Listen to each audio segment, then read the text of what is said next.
வணக்கம். இப்போ ரிஷப ராசிக்கு இந்த டிசம்பர் மாதம் எப்படி இருக்கும் அப்படிங்கிறத பார்த்துடலாம். நான் ஏற்கனவே சொல்லியிருந்த மாதிரி ரிஷப ராசிக்கு இந்த மேஜர் 2 பிளானட்டில் ஒரு பிளானட் வந்து போன நவம்பர்லேருந்து கொஞ்சம் நெகட்டிவான பொசிஷனில் போய் உட்காந்துருக்கு. மற்றபடி பார்த்தீங்களான்னா 7ஆம் இடத்துல செவ்வாயும் சூரியனும் ஒன்றா உட்காந்துருக்கிறது வந்து என்ன பிரச்சனையை கொண்டு வரும்னா ஃபேமிலியில் தேவையில்லாத பிரச்சனைகளை கொண்டு வரும். அதுக்கப்புறம் இந்த ரிலேஷன்ஷிப்பில் இருக்கீங்க பாருங்கள், இந்த லவ்வர்ஸ்லாம், இது வந்து பிரேக்கப் லெவலில் போகிறதுக்கான சான்சஸ் கூட நிறைய இருக்குது, நிச்சயமாக இருக்குது. அதே மாதிரி ஹஸ்பண்ட் அண்ட் ஒய்ஃப்குள்ளே சச்சரவுகள் வரும், ஒரு தற்காலிக பிரிவு வர்றதுக்கான சான்சஸ் கூட நிறைய இருக்குது. அதுலலாம் ரொம்ப கேர்ஃபுல்லாக இருக்கணும். ஏன்னா 7ஆம் இடத்துல செவ்வாய் ஆல்ரெடி இருந்திருக்காரு, இப்போ சூரியனும் வந்து சேர்ந்திருக்காரு. இந்த சூரிய மங்கள யோகம்ன்றது வந்து ரொம்ப பவர்ஃபுல்லான இடம், அதுவும் விருச்சக ராசியில்.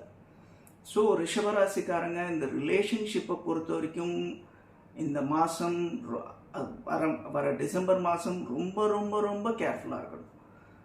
அடுத்தது பார்த்தீங்கன்னா இப்போது சனி வந்து வக்கரமாக இருந்தார்.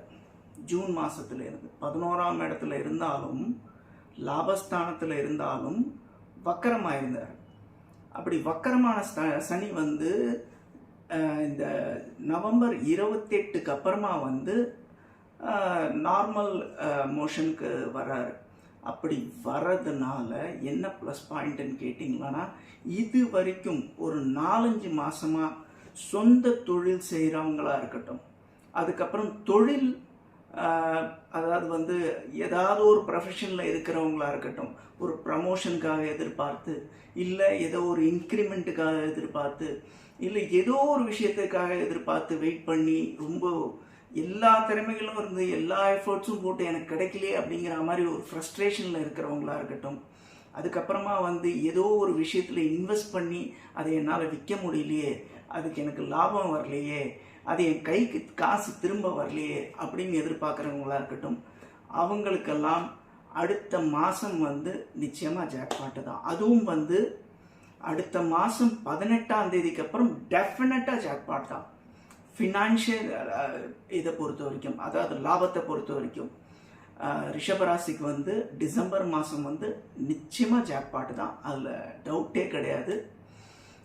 அதனால் நீங்கள் தைரியமாக இன்வெஸ்ட் பண்ணுறது கூட இந்த டைமில் பண்ணலாம், ஹெசிடேட் பண்ண வேண்டாம்.